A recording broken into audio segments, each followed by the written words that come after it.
Hello and welcome to the next in our series looking at Simone de Beauvoir and her writing, particularly the book, The Second Sex. In this book, she has a chapter entitled Woman, Myth and Reality. And she argues that women need to move from what she calls eminence to transcendence.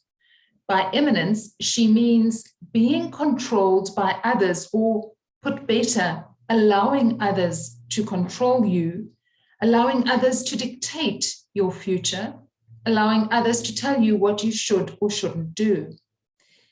By control, she doesn't mean overt control, but the subtle ways in which men control women. Fathers suggest daughters should study certain things. Husbands subtly expect the wives to do all the cooking and all the cleaning and all the childcare. Transcendence for her is getting to a state where you as a woman are able to make your own decisions, to choose and shape your own future, and to make choices about how you understand your own reality. In all of this, she is talking about the myth of womanhood.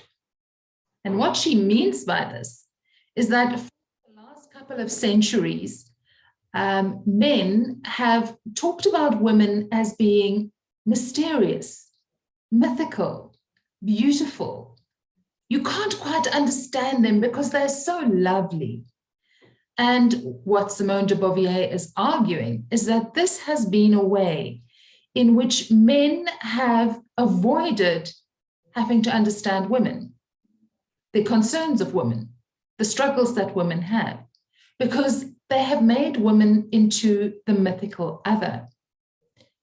As soon as you start to mythologize something, you can become quite out of touch with it. And she argues that much of sexual violence is around the myths men have created around women. One of the most famous myths is, she doesn't mean no. It's actually women saying that they want more of that. When women cry because they're upset, it's just a woman thing. You know, women get upset easily. It's not men thinking that the words have hurt the women in their lives or their actions have hurt women. Men have avoided taking responsibility for the way that they have treated women by saying that women are difficult to understand. Women are a myth. And de Beauvoir is arguing that men need to stop mythologizing women and start seeing women as real people with real emotions, with real physical pain, as real people who can make their own real choices. Again, as we read and reflect on Simone de Beauvoir's work, we can see how far we have come as a society. But as we reflect on this in South Africa, just after Women's Day, when we have celebrated all that is good about women, we do so knowing that we have the highest rate of gender-based violence in the world. And one of the key things that men do is that they mythologize women. When she says no, it actually means yes. It didn't really hurt her. Oh, she's just being overdramatic. You know, women, they're so dramatic. These are the myths that men tell themselves about women, and it's the way they allow themselves to get away with all sorts of forms of gender-based violence.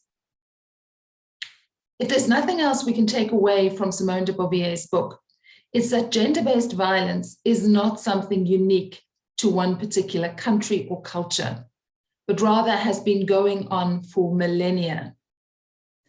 We need to stand up against this. And de Beauvoir is arguing that the way women do it is to argue that they should have choice about their own lives. For me, reading this in 2021, I am reminded of how far we've come as women, but how far we still need to go.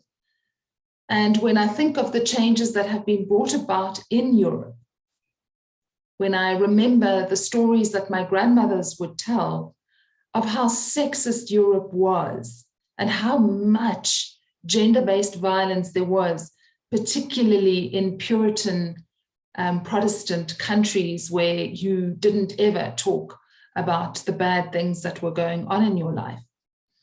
I think there is hope for us in South Africa. We can overcome our gender-based violence. We can unite as women, and we can bust the myths about women and the myths men tell themselves to justify gender-based violence.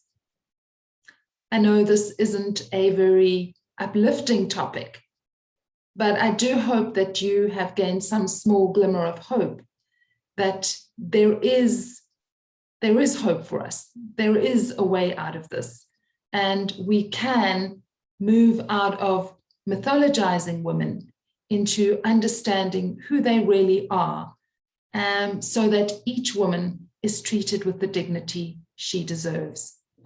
So I hope you stay well and remain safe.